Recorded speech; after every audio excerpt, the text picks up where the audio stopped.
Halo, di sini saya akan memperkenalkan diri. Nama Eriko Jaberkat Terombanua, kelas D4 MPP 290105. Selamat menyaksikan videonya. Halo teman-teman, di video kali ini saya akan membahas tentang pengintegrasian perencanaan dan penganggaran pemerintahan daerah.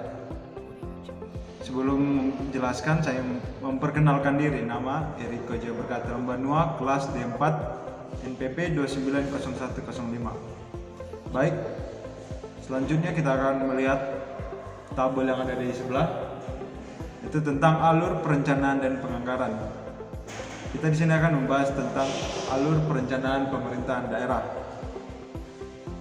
Di sini terdapat beberapa bagian, yaitu adanya RPJMD, RKPD, Renstra SKPD, dan Renja SKPD. Di sini ada pengertian, yaitu tentang RPJMD. RPJMD yaitu Rencana Pembangunan Jangka Menengah Daerah, yang selanjutnya disingkat RPJMD, yaitu dokumen perencanaan daerah untuk periode 5 tahun. Yang kedua itu Rencana Kerja Pembangunan Daerah atau RKPD, yaitu dokumen perencanaan daerah untuk periode 1 tahun. Yang ketiga itu Renstra SKPD, adalah dokumen perencanaan SKPD untuk periode 5 tahun. Yang terakhir itu Renja SKPD, adalah dokumen perencanaan satuan kerja perangkat daerah untuk periode 1 tahun.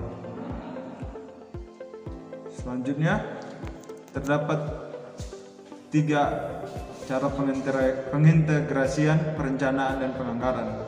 Yang pertama itu pelaksanaan penganggaran, yang kedua pelaksanaan, ketiga pengendalian dan pengawasan.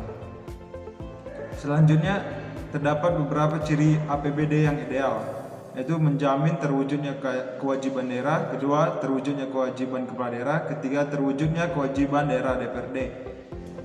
Selanjutnya menjamin keserasian kebijakan daerah dengan kebijakan nasional, kedua keserasian kepentingan publik dengan kepentingan aparatur, ketiga kesesuaian dengan kepentingan umum, dan terakhir tidak ada pertentangan dengan peraturan yang lebih tinggi.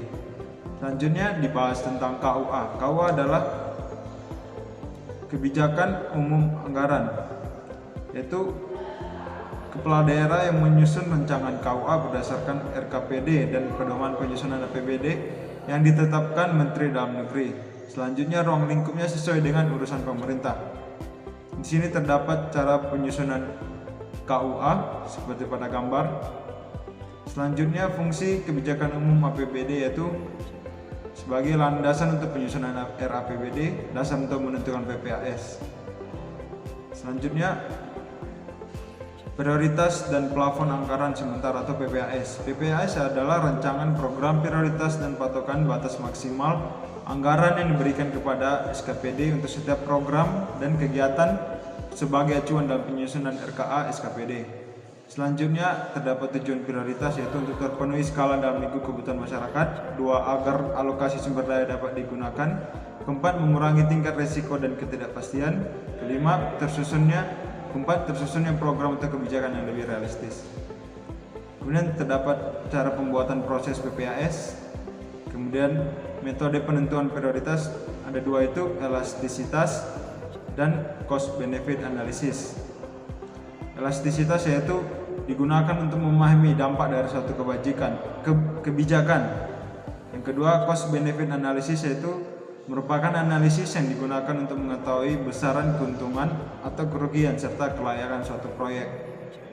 Kemudian terdapat fungsi KUA dan PPAS. Yang pertama, akuntabilitas, kedua, disiplin anggaran yang bersifat menyeluruh, ketiga, alokasi sumber daya secara strategik, keempat, efisiensi teknis. Sekian dari materi saya. Jangan lupa like, subscribe, dan komen videonya.